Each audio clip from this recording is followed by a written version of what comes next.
Oke. Nah, sekarang kita jujur, Sob. Ayo kita diskusi yang ilmiah.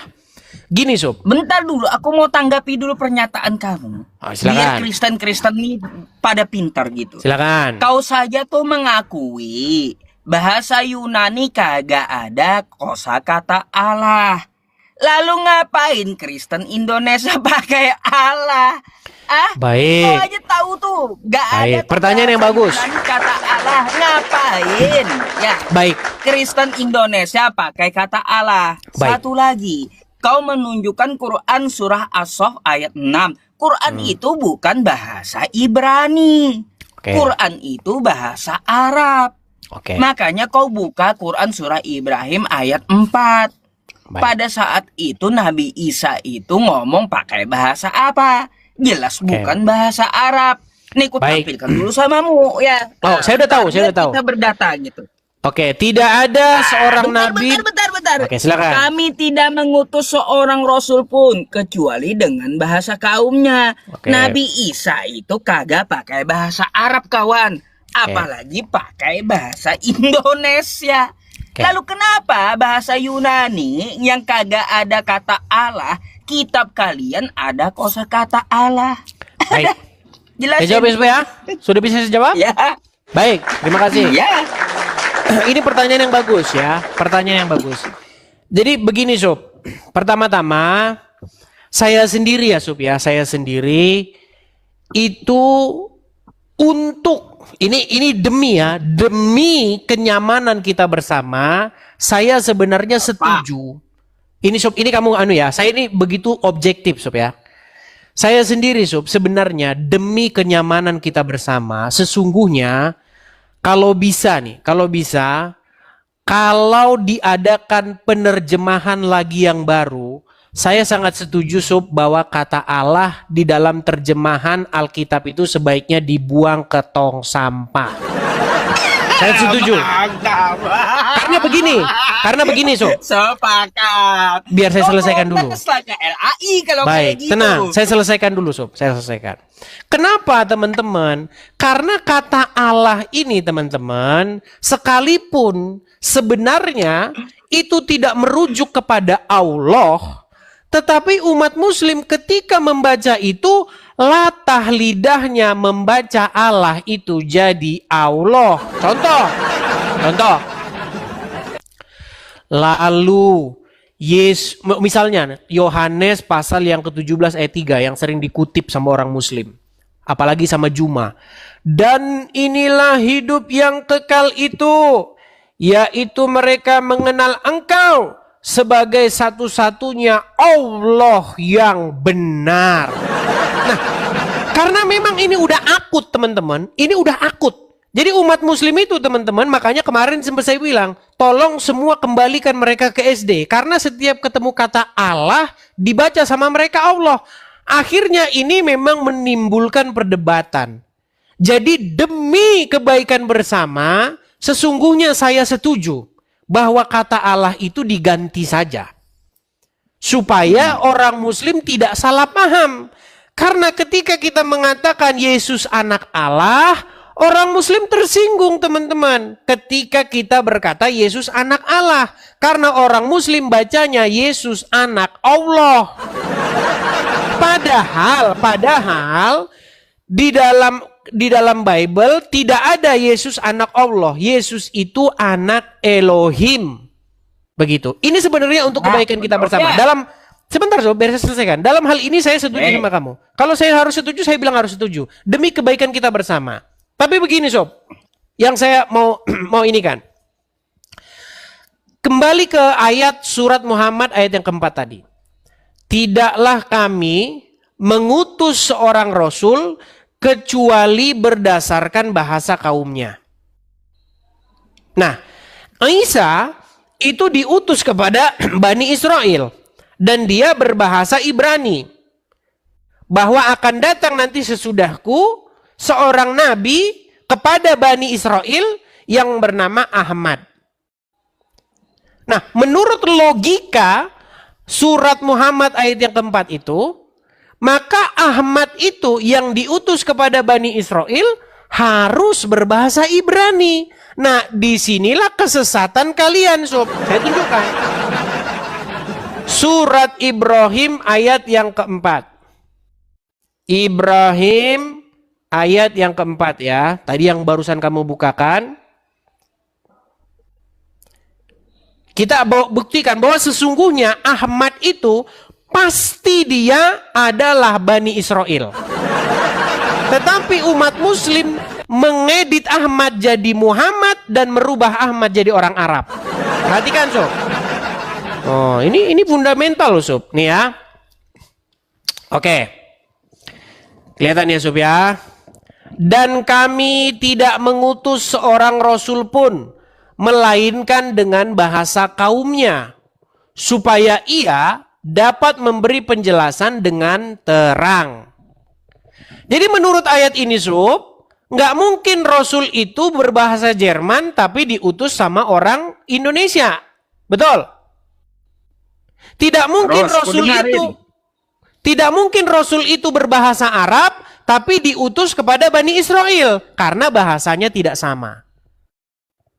Karena menurut Al-Qur'an tidak diutus seorang rasul pun kecuali menggunakan bahasa kaumnya. Nah, di dalam surat As-Saff tadi, surat As-Saff ayat yang ke-6, di sini Nabi Isa berkata kepada Bani Israel.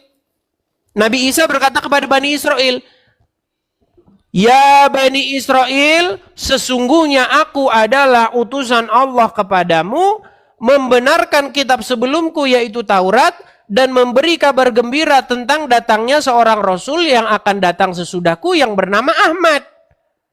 Bagaimana mungkin Ahmad ini yang Isa berpesan kepada Bani Israel setelah datang lalu tiba-tiba berbahasa Arab? Sementara Isa menyampaikan itu kepada Bani Israel yang berbahasa Ibrani. Makanya saya bilang disinilah kesesatan kaum muslimin. Karena apa?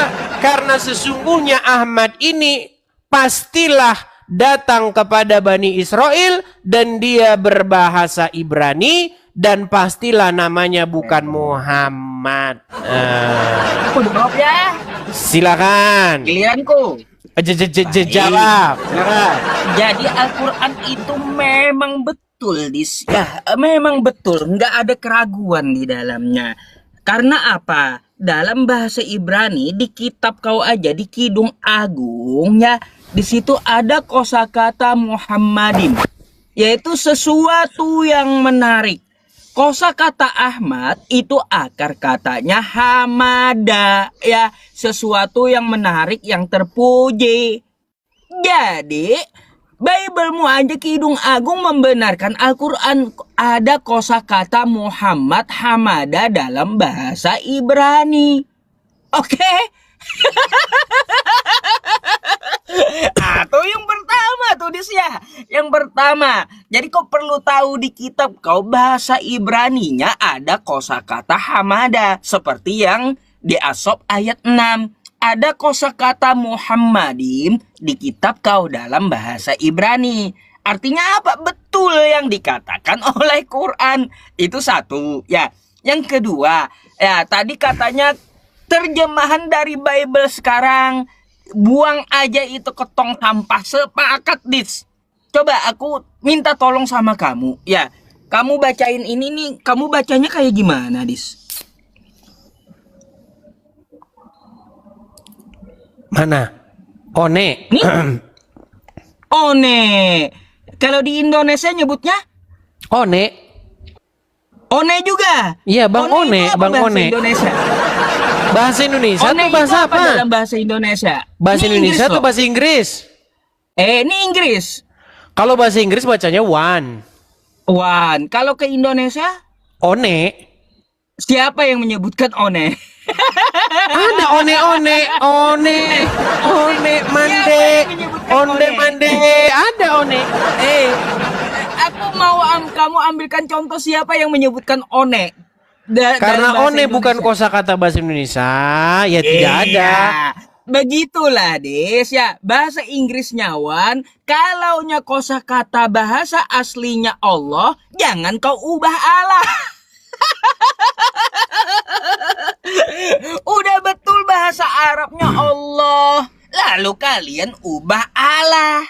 Sebagaimana kau tadi bacanya Inggris Wan, maka di Indonesia pun akan mengikuti bahasanya Wan, diejanya One, kan gitu. Kalau bahasa Arabnya aslinya adalah Allah, ngapain kau ubah-ubah Allah? Jadi ku sepakat sama kamu, lebih baik kau buang saja terjemahan LAI yang ada sekarang. Dan kau protes aja ke LAI. Buang tuh kata Allah di dalam Alkitab tuh, ku setuju. Dan ku dukung kamu ya. Nah itu aja tanggapanku Des. Saya tanggapi ya. Tanggapi lagi? Ya. Oke. Memang baik, kembali lagi ke yang tadi. Jadi menurutmu Sob, Ahmad itu yang kata Nabi Isa akan datang setelah dia, yang Nabi Isa berkata kepada Bani Israel, Ahmad itu berbahasa apa? Ahmad bahasa Arab. Bukan. Berbahasa apa Ahmad itu jikalau dia adalah seorang manusia? Ahmad itu ya jelas berbahasa Arab. Lah, tenang. Katanya aja Arab. Bagaimana dia diutus kepada Bani Israel sedangkan dia tidak berbahasa Ibrani? Sedangkan menurut ayat tersebut, tidaklah kami mengutus seorang rasul pun kecuali berbahasa berdasarkan bahasa kaumnya. Bagaimana mungkin Ahmad dia diutus ke Bani Israel tapi bahasanya Arab? Udah? Mau ku jawab dulu? Menceret. Enggak, mau ku jawab dulu. Silakan. Baik, makanya kau baca yang betul ayatnya, ya Des ya. Nih, ingatlah ketika Isa putra Maryam berkata, "Wahai Bani Israel, sesungguhnya aku adalah utusan Allah kepadamu, membenarkan kitab yang turun sebelumku yaitu Taurat, dan memberi kabar gembira tentang seorang utusan Allah ya yang akan datang setelahku." Di sini utusan Allah bukan utusan hanya untuk Israel. Oke, lalu untuk apa itu disampaikan? Untuk apa itu disampaikan kepada Bani Israel? Kosakata Ahmad ini di mana? Hanya untuk Israel tuh di mana? Jangan ngarang kau. Oke, pertanyaan saya, untuk apa Isa menyampaikan kepada Bani Israel akan datang nanti seorang nabi bernama Ahmad?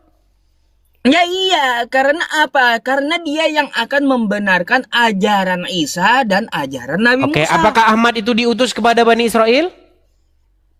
Untuk seluruh alam. Untuk Bani Israel enggak? Lah, kalaunya untuk seluruh alam termasuk Bani Israel, kawan.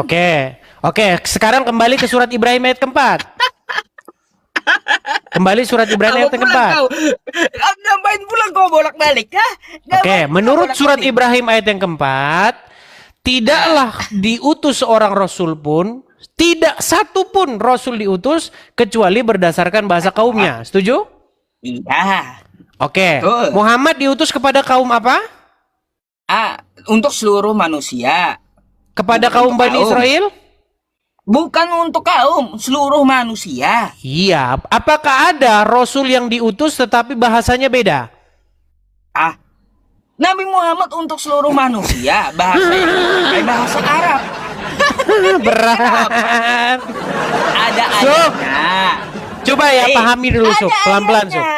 Saya rasa kamu sudah paham tapi pura-pura nggak paham. Pelan Sob ya. Bukan nggak paham, kau yang kagak paham. Nih. Tadi fitnahmu. Tunjukkan lagi ayat. Oke, silakan. Surat Ibrahim gitu, ayat yang keempat. Wa ma arsalnaka illa rahmatan lil alamin. Kami tidak mengutus engkau Nabi Muhammad kecuali sebagai rahmat bagi seluruh alam, bukan cuma untuk Israel dia. Itu bagi rahmat, Sob, bukan untuk semua, Rob. Bukan untuk semua, tetapi bagi rahmat. Israel itu di alam mana? Israel di alam mana? Sob, itu sama kayak begini, Sob. Begini. Kalau misalnya Ya ini gimana Uncup ini? Ini bahasa Sob, bukan rahmat. Gini loh. Iya. Begini. Ini bahasa. Oke, begini. Saya kasih kamu contoh. Begini. Kalau misalnya ada seorang rasul diutus di Inggris untuk menciptakan atau untuk mengajari orang Inggris membuat pesawat. Lalu pesawat itu menjadi rahmat bagi semesta alam. Artinya, apa hubungannya dengan pesawat? Dengar dulu, biar saya selesaikan. Kau yang gak nyambung. Ayat itu tidak berbicara diutus kepada semua orang. Ayat itu berbicara mengenai rahmat bagi semesta alam, bukan untuk semua orang. Jadi kamu harus bisa membedakan. Maksudnya begini, contohnya begini. Kalau misalnya ada seorang utusan diutus kepada kaum yang berbahasa Inggris untuk membuat pesawat. Lalu pesawat itu nanti menjadi rahmat bagi semesta alam. Nah, coba menurut surat Ibrahim ayat yang keempat. Apakah ada satu orang Rasul yang diutus kepada kaum tetapi tidak berbahasa sesuai dengan bahasa Rasul itu? Ada nggak? Lah, Ayub bahasa apa?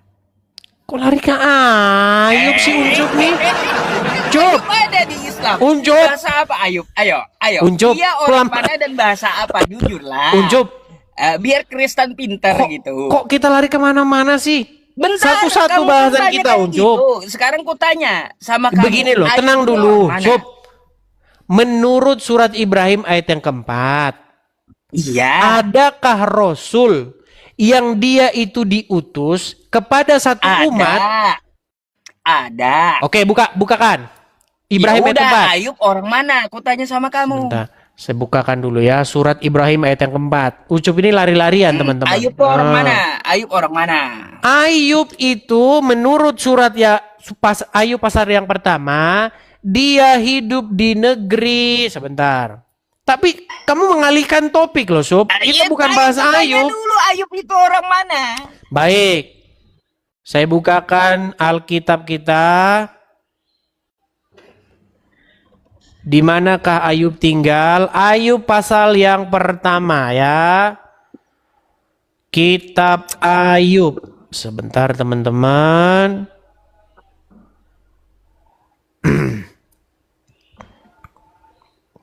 Pasal yang pertama ya. Nih, di mana Ayub tinggal? Dia tinggal di, perhatikan Sob. Ada seorang laki-laki di tanah Us bernama Ayub. Jadi Ayub tinggal di mana? Dia hidup di tanah Us. Nah, di mana itu? Tanah Us ini, Sob jangan mengalihkan tema lah, Sob. Enggak, aku mau tanya sama kamu. Pintarnya kamu gitu. Kan kamu tanya Ibrahim. Saya mau kita fokus dulu, Sob. Kita selesaikan dulu dengan tuntas ini. Sob, nanti kita lari, Sob. Kamu jangan lari. Gini loh, Sob. Kamu tadi kan memfitnah bahwasanya Isa menyuruh Bani Israel menyembah Allah. Iya, aku contohkan ada seorang. Sementara Bani Israel berbahasa Ibrani, tidak ada kamus bahasa Ibrani yang ada kosakata Allahnya. Betul. Ayub itu adalah orang Us di luar Israel, tapi dia dakwahnya untuk Israel. Dia pakai bahasa Ibrani. Dakwahnya untuk orang Israel. Di mana Sob Ayub dakwah untuk orang Israel? Udah, kau coba baca cerita tentang bahkan Sob ya, Sob gini. Bahkan di dalam kitab Ayub itu nggak ada di situ Israel, Sob. Lu gimana sih? Ini ya. Aduh. Berat Uncup nih ngomong sama Uncup nih. Emangnya di dalam kitab Ayub itu ada Bani Israel? Nggak ada. Bahkan Ayub itu menurut penelitian para sejarawan, Ayub itu bahkan lebih tua dari Abraham. Belum ada Bani Israel. Lebih tua dari Abraham. Lalu yang dipakai ketika dimasukkan ke kitabmu itu bahasa apa? Sob, saya ini bukan membahas Ayub, Sob. Saya, ini jadi lari kemana-mana. Ucup mau melarikan diri, Ucup. Sob. Gini Sob, kita mau diskusi, Iya, itu iya, jawab fokuslah dulu, satu kita lagi tema. diskusi. Masa kita lari kemana-mana Sob? Ya iya, Orang bahasan kita adalah Isa kok lari ke lari ke Ayub gimana Sob? Ya udah, Ayub orang mana, dia pakai bahasa apa ketika berdakwah? Tadi kan sudah dibilang dia orang Baik. Pakai bahasa dia mau apa melarikan tema teman-teman. Beginilah teman-teman, orang Islam. Kalau kita bahas, kita fokus ke situ, akhirnya ketahuan belangnya. Iya. Perhatikan. Ketahuan nipunya Edis. Baik, kita akan bacakan ya nih. Nah nih, Sob. Kita gunakan di manakah Tanah Us itu? Perhatikan. Lihat Sob ya, nih. Tanah Us. Perhatikan. Adalah sebuah tempat yang disebutkan dalam Perjanjian Lama, terutama kitab Ayub, yang dimulai dengan kalimat ada seorang laki-laki di Tanah Us bernama Ayub. Nah, konsensus cendekiawan tak mengidentifikasi negara sebenarnya yang diidentikan dengan Us. Perhatikan. Menurut gulungan perang, salah satu gulungan laut mati, Tanah Us berada di luar Efrat. Mungkin memiliki hubungan dengan Aram. Us terkadang diidentifikasikan dengan kerajaan Edom yang berada di sekitaran wilayah modern barat daya Yordania dan selatan Israel. Ratapan 4 ayat 21 mengatakan gitu dong. Tanah Israel, so bukan Bani Israel, Ya so. udah. Kalau Ayub ke Israel, dia pakai bahasa apa? Iya tentu Padahal dengan bahasa orang-orang yang berada pada waktu itu di situ. Lah iya, waktu dia di Israel ya, dia pakai bahasa apa? Padahal dia. Kamu kok ingin melarikan tema situ? Kita ini bukan bahas itu. Itulah jawaban lari Ibrahim cium. ayat 4. Sob, kita bahas apa tadi di awal? Di awal kita bahas apa? Kan ada gitu. Sob, di awal tadi kita bahas apa? Bahasa kan, bahasa Rasul mana kata kamu yang diutus tidak memakai bahasa kaumnya. Sob, tenang. Kan gitu. Di awal tadi kita bahas Isa. Apakah Isa benar menyuruh menyembah Allah? Betul? Oke, Isa lagi. Oke.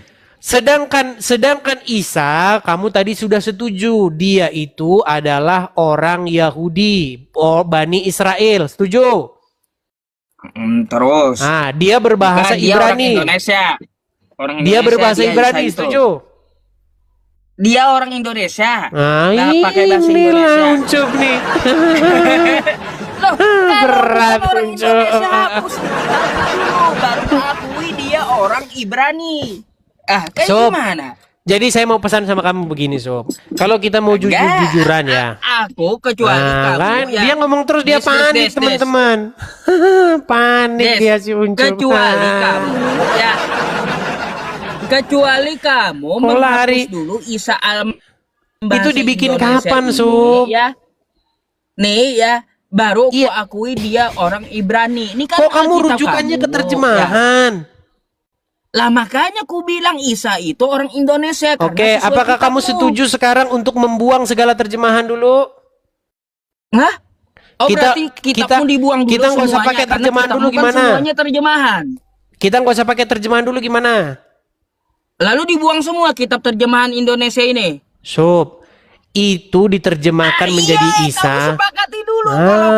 Si Uncup ketakutan teman-teman. Ketakutan Uncup. Kamu sepakat Uncup, kamu jangan panik. Buang terjemahan Indonesia. Begini, biar kita nggak debat kusir. Kamu buang aja. Ya udah saya buang. Seluruh Indonesia udah ini saya buang. Udah saya buang, saya nggak pakai. Oh, kamu nggak pakai? Nggak pakai. Lalu gimana Kristen Indonesia yang ada di Indonesia? Mana mereka yang pakai? Nggak ada mereka yang pakai itu. Ini mereka pakai. Aku nggak ada, itu cuma ada di situ doang. Bahasa Indonesia. Itu selbar. Jadi kita Alkitab orang Kristen di Indonesia buang semua dulu gitu. Itu selbar itu. Bukan selebar, Alkitab. Terus? Terjemahan Indonesia. Di mana di situ Isa Al-Masih? Di mana di situ Isa Al-Masih? Namanya Alkitab nih. Di mana di situ Isa Al-Masih, Sob? Kata kamu kan sisihkan dulu, kita buang dulu terjemahan, kata kamu. Sob, Biarpun nggak pakai ini lagi. Kalau kamu mau diskusi dengan dewasa, gini Sob ya. Iya, nggak berani Tadi kan, jawab. loh gimana? Kok nggak berani jawab? Udah saya jawab kok. Nggak berani jawab, buang atau kagak ini nih. Sob. Kita bahasa Indonesia deh. Iya, dia udah ngomong terus teman-teman, tanda dia udah panik. Bukan panik. Aku Terus? minta jawaban kamu. Terus kenapa kamu panik? Ya udah, kamu kan minta buang dulu terjemahan. Lalu gimana Kristen Indonesia yang semuanya pakai terjemahan? Buang semua kitab di Kata Indonesia Allah ini. di situ nggak merujuk kepada Allah. Iya, alasan. Loh gimana? Kalau kamu buangnya, kamu suruh buang Kristen Indonesia, aku nggak pakai lagi terjemahannya. Ku pelajari bahasa Ibrani dan Yunaninya. Oke. Ayo. Oke, gini Sob. Gini aja, kamu saya kasih contoh. Kata jannah. Sob, kalau mau dewasa diskusi, jangan seperti anak-anak. Mau kabur bilang Sob. Bicaralah. Enggak, aku mau dengerin tanggapan kamu. Oke, gini. Soalnya aku mau sholat Jumat. Silakan. Baik, begini Sob. Pertama-tama, terjemahan itu biasanya memiliki makna berbeda dari kata yang sesungguhnya bahasa aslinya. Saya kasih contoh. Misalnya kata neraka di dalam terjemahan Al-Quran maupun dalam terjemahan Alkitab. Contoh, orang-orang zolim akan dicampakkan ke dalam neraka. Terjemahan Al-Quran. Terus di dalam terjemahan Alkitab juga ada kata-kata mereka akan dilemparkan ke neraka. Nah, kalau kita merujuk kata neraka, itu berasal dari bahasa Sanskerta. Itu adalah terminologi atau kosakata-kosakata dalam agama Hindu. Jadi kalau memang kamu maksa, seperti pemahaman kamu, maka kita nggak boleh memahami neraka menurut definisinya orang Islam. Nggak boleh memahami neraka menurut definisinya orang Kristen. Karena kata neraka aslinya bahasa Sanskerta. Harus kita gunakan versi aslinya. Nah itu kalau logi kamu. Nah sekarang begini Sob. Sering kita dapati bahwa kita itu meminjam sebuah kosakata, lalu kita memberi makna yang baru. Nah itu juga terjadi di dalam terjemahan-terjemahan yang kita baca. Contoh, Yesus anak Allah. Nah kamu nggak boleh maksa Sob bahwa Allah yang di dalam terjemahan LAI itu punya makna Allah yang ada di dalam agama Islam. Sama juga seperti orang Hindu, nggak boleh maksa. Kamu bilang katanya neraka, ini berarti neraka dalam konsep kami. Karena dalam agama Hindu itu ada neraka, ada moksa, ada nirvana. Itu tingkat-tingkatan Sob. Jadi nggak boleh kita begitu Sob kalau kita mau dewasa diskusi. Nah makanya tadi saya bilang sama kamu Sob. Makanya tadi saya bilang demi supaya tidak lagi terjadi salah paham seperti ini, debat kusir yang berkepanjangan. Dalam hal tersebut Sob, saya menyetujui bahwa lebih baik LAI besok ketika menerjemahkan jangan lagi menggunakan kata Allah lagi. Buang saja kata Allah itu ke tong sampah. Kenapa? Alasannya kenapa? Karena ketika kita pakai kata Allah, orang Muslim bacanya Allah, jadinya debat kusir terus. Nah itu. Kemudian begini. Aku lari. Ada lagi? Mau lari? Enggak, aku mau sholat Jumat. Ada lagi enggak? Tadi kita membahas mengenai kata Isa. Nanti kalau setelah sholat Jumat. Mau lari. Aku sholat Jumat sejam aja. Hari ini kan hari Jumat. Oke lah, dia lari teman-teman. Tapi intinya Sob, kamu mengakui bahwa Isa berbahasa Ibrani dan dalam kamus bahasa Ibrani tidak ada kata Allah. Makanya saya bilang ketika Isa berkata sembahlah Allah, itu adalah fitnah yang nyata. Gitu ya Sob ya. Ya apapun. Oke, nanti malam aja kita janjian gimana? Boleh, ya boleh. Kita sambung malam nanti. Soalnya aku siang ini mau sholat Jumat. Hari ini kan hari Jumat masalahnya. Ya, jadi aku dapat kesimpulan aja kayak gitu. Jadi terjemahan LAI yang ada di Indonesia ini yang dipakai oleh Kristen, buang aja ke tong sampah. Gitu ya. Sob, saya tidak bilang itu. Pengikut Edis. Sob, saya tidak bilang itu. Ini kalian pelintir. Kristen buang kitab kalian ke tong sampah sekarang ya. Inilah dipelintir lagi omongan saya. Oke lah, baiklah. Silakan Sob. Kalau mau sholat Jumat. Ya udah, aku mau sholat Jumat dulu nanti silakan, malam ya. Silakan. Sambungnya. Oke, ntar malam ya Sob ya. Selamat siang, Des. Selamat siang. Ya, teman-teman ya, kadang-kadang kalau orang kurang cerdas itu biasanya sering memotong omongan-omongan saya. Saya tidak pernah bilang bahwa buang terjemahan LAI ke tong sampah. Saya tidak bilang begitu. Yang saya bilang adalah bahwa LAI seharusnya membuang kata Allah ke tong sampah. Itu yang saya bilang.